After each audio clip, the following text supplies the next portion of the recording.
panjang berfungsi tentang implikasi ekonomi terhadap pendidikan pada masa kini di negara masing-masing. Baiklah, kami ada 3 ahli kumpulan. Yang pertama ialah saya, Arshila. Yang kedua ialah Najib Suderi. Dan yang ketiga, Widiana Tresa. Bolehkah saudari memperkenalkan diri?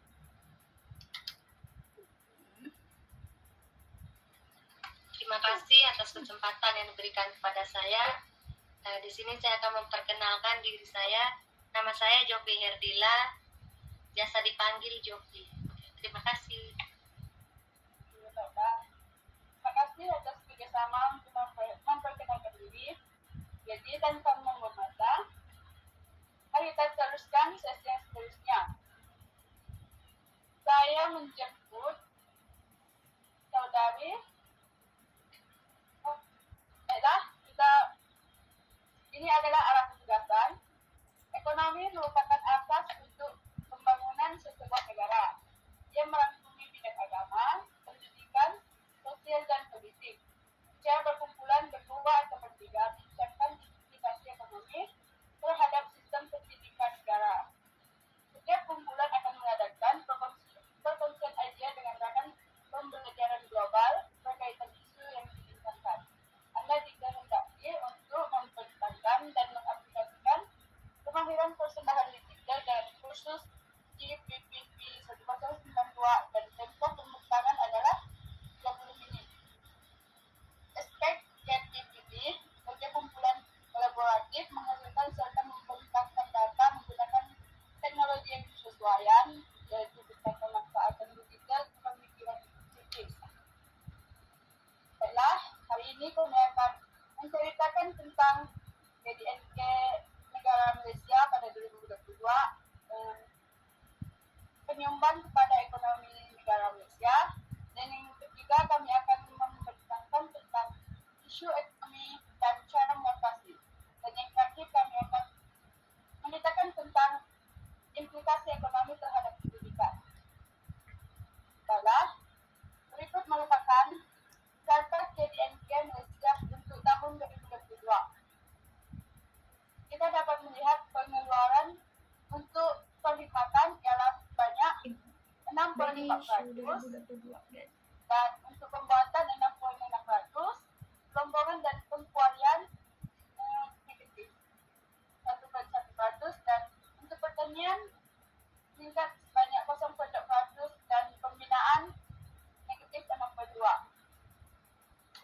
Selain itu, Malaysia juga mempunyai perbelanjaan untuk penggunaan aktif swasta sebanyak 55% dan pembentukan modal tetap kasar 0,1%, perbelanjaan penggunaan aktif kerajaan 6,7%, ekspor ke negara ekspor sebanyak 8,0% dan import 11,1%. Berdasarkan KDNK yang kita lihat tadi, kita dapat melihat KDNK Malaysia terus berkembang sebanyak 5,0% berbanding 3,6% pada tahun yang sebelumnya. Bagi terma pelarasan musim, KDNK menyederhana kepada 3,9%, pada 2021 sebanyak 4,6%. Di samping itu, prestasi ekonomi bulanan menunjukkan pertumbuhan yang lebih baik dari bulan Januari hingga Mac di negara Malaysia. Prestasi KDNK pada Januari 2022 bertumbuh sebanyak 4,3%. Pertumbuhan ini meningkat kepada 5,2% dan 5,1% pada bulan Februari dan Mac 2022. Daripada kedudukan ekonomi semasa, prestasi ekonomi pada tahun pertama 2022 telah mendapati bawah suku tahun pertama 2019 sebanyak 4,2% atau sebanyak 17,9 miliar ringgit Malaysia.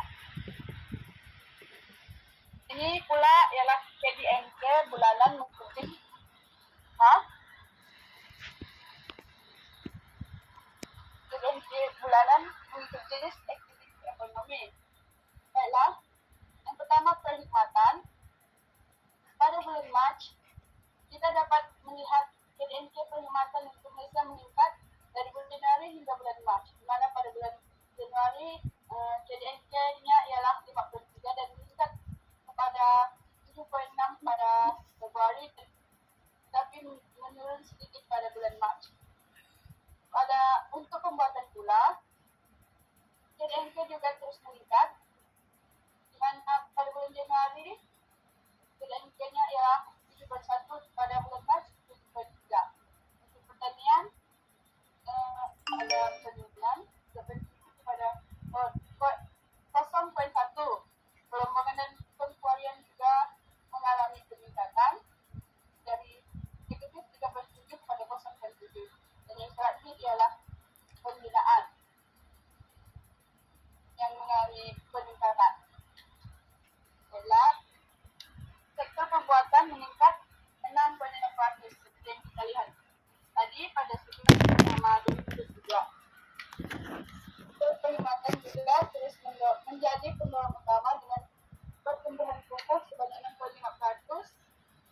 Pengembangan ini didorong oleh pertumbuhan ketara dalam subsektor utama seperti pengangkutan, penyimpanan, perdagangan, borong dan runcit, dan makanan dan minuman untuk sektor perkhidmatan.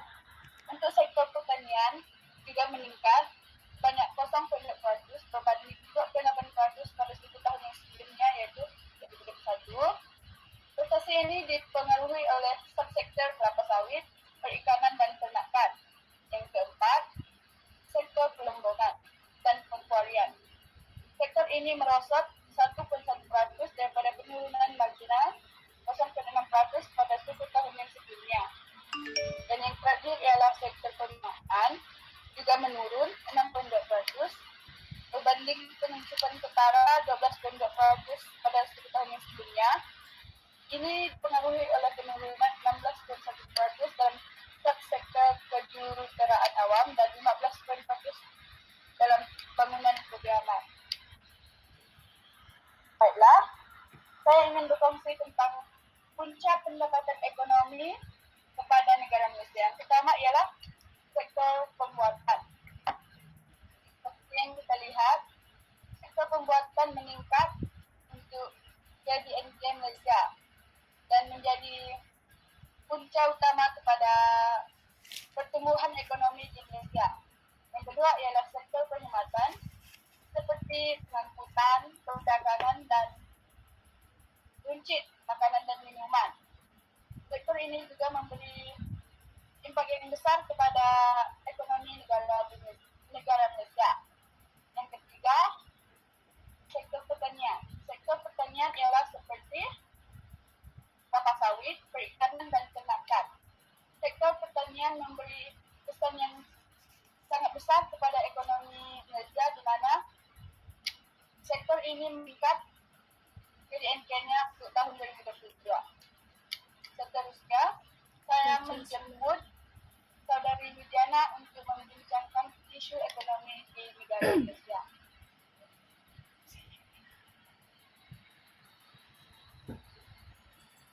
Terima kasih. Terima kasih.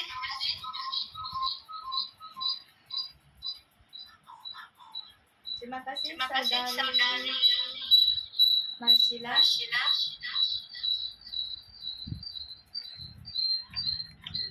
Melalui peluang yang ada ini, saya ingin mengupas tentang isu ekonomi negara. Yang pertama ialah krisis ekonomi, yang kedua ialah isu penurunan mata wang, yang ketiga ialah kenaikan harga barang.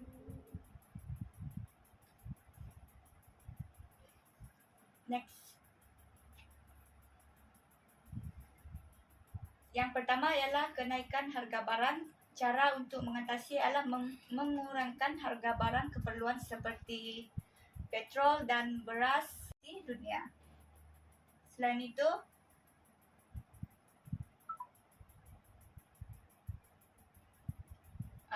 isu penurunan mata wang, di mana kerajaan mengawal pengaliran keluar wang kerana ke negara lain. Pihak kerajaan haruslah menghadkan rakyat Malaysia untuk melancong ke negara lain. Hal ini dapat mengelakkan pengaliran mata wang ke negara lain. Yang ketiga ialah merangsang pertumbuhan ekonomi mengikut pendekatan Keynesian, iaitu dengan meningkatkan subsidi, membantu golongan berpendapatan rendah, mengatasi inflasi melalui kawalan bekalan wang, serta menambah perbelanjaan untuk melaksanakan projek infrastruktur asas bagi merangsang ekonomi.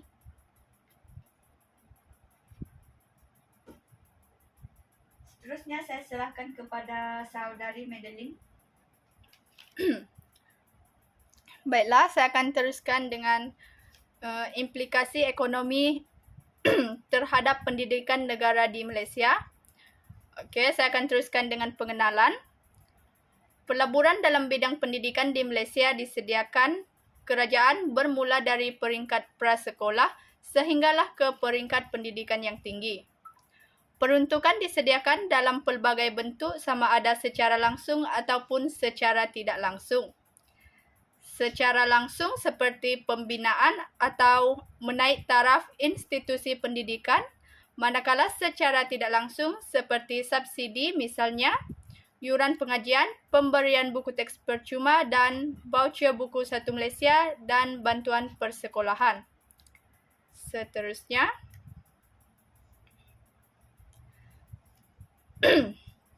baiklah, saya akan menerangkan apa itu inflasi. Inflasi adalah sesuatu keadaan ekonomi di mana berlaku kenaikan harga barang atau kebanyakan barang dan perkhidmatan yang berlaku secara berterusan. Next slide. Next slide. Terlebih dahulu saya akan mengupas tentang kesan positif terhadap pendidikan negara. Yang pertama iaitu sumbangan lebih terhadap perbelanjaan dan pendidikan, di mana kerajaan memberikan penekanan terhadap pembangunan modal insan. Seterusnya, KPM menghasilkan sistem pendidikan negara yang berteraskan 5 ciri iaitu akses, kualiti, equity, perpaduan dan kecekapan. Next.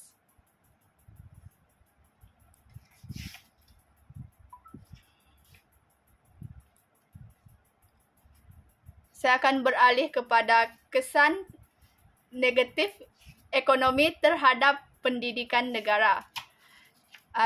Saya dapat menyenaraikan 6 kesan negatif terhadap pendidikan negara iaitu membebankan keluarga yang berpendapatan rendah. Yang kedua, ramai di kalangan pelajar yang mengambil keputusan untuk bekerja sampingan sewaktu menuntut ilmu. Yang ketiga, kos membina sekolah semakin meningkat menyebabkan sekolah-sekolah pedalaman tidak dapat dinaik taraf kerana memakan berjuta kos.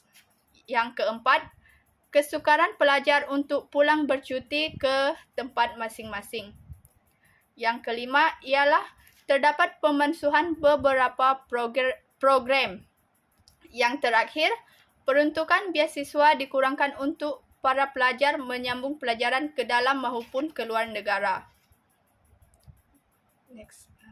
Next slide.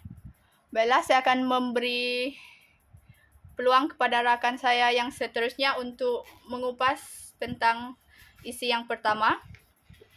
Baiklah, saya akan mengupaskan isi yang pertama iaitu membebankan keluarga yang berpendapatan rendah, di mana para ibu bapa tidak memenuhi kelengkapan sekolah untuk anak-anak mereka. Selain itu, hal ini dapat menyebabkan para pelajar tidak dapat menyiapkan tugasan dengan sempurna, malah mungkin tidak menyiapkan langsung.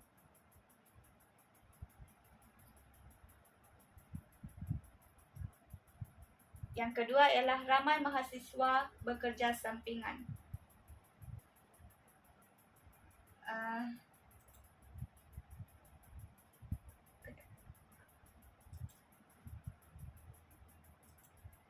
Bukan itu tidak boleh bekerja, namun difikirkan juga kesannya terhadap akademik mereka.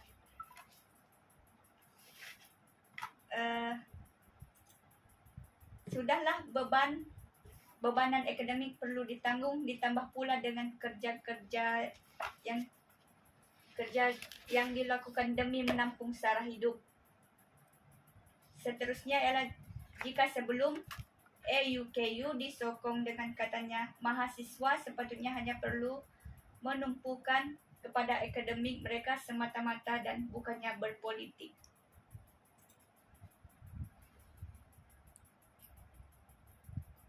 Isu yang seterusnya ialah kos membina sekolah makin meningkat.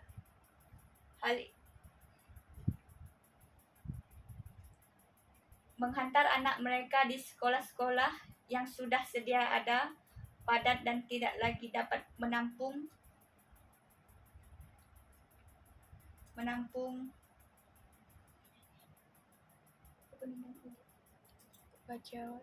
bilangan pelajar kian meningkat. Hanyalah janji politik semata-mata. Seterusnya saya serahkan kepada Madeline.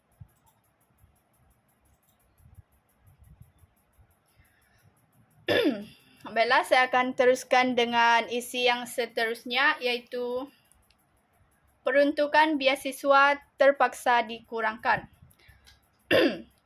Sebanyak 240 juta dianggarkan dapat dijimatkan setahun apabila kerajaan membatalkan 744 beasiswa kepada pelajar bagi melanjutkan pelajaran ke luar negara.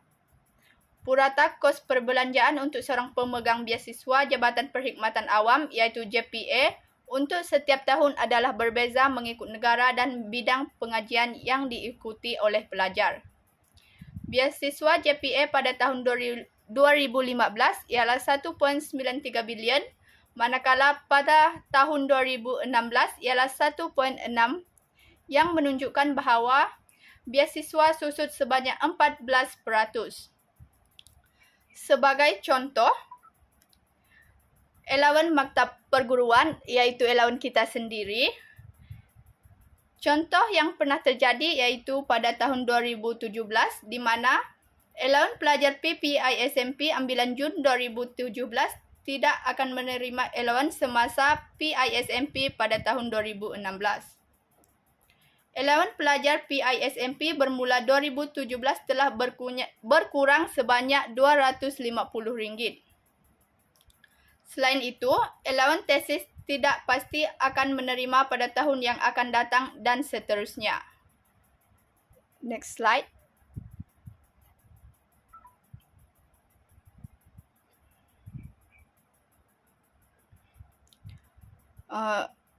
Isu yang seterusnya ialah pemansuhan beberapa program. Kerajaan terpaksa memansuhkan beberapa program untuk kepentingan pendidikan di negara kita. Misalnya program seperti Jabatan Hal Ehwal Negara, Biro Tata Negara, Talent-Corp dan program latihan hikmat negara PLKN. Pemansuhan tersebut adalah bertujuan untuk menyalurkan peruntukan program-program berikut untuk kegunaan yang lebih penting, iaitu pendidikan. Seterusnya.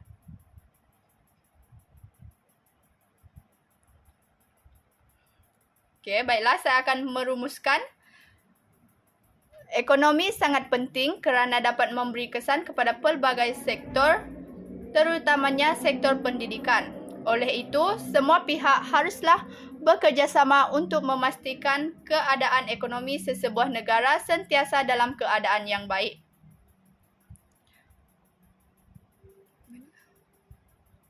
Baiklah, seterusnya saya akan memberi peluang kepada rakan kita, rakan global kita iaitu Jovi untuk menerangkan serba sedikit tentang ekonomi dan kesannya terhadap pendidikan di negara Indonesia. Silakan.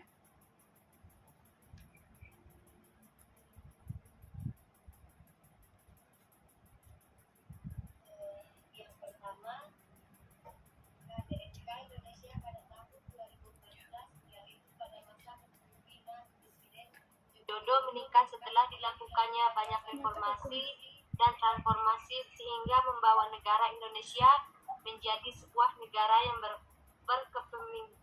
berkepribadian, berakhlak, mandiri, mandiri dan berkedaulatan. Hal ini juga meningkat KDNK Indonesia sebanyak 890,8 triliun US dollar, lalu pada tahun 2020 terus meningkat menjadi 1,58 triliun US dollar.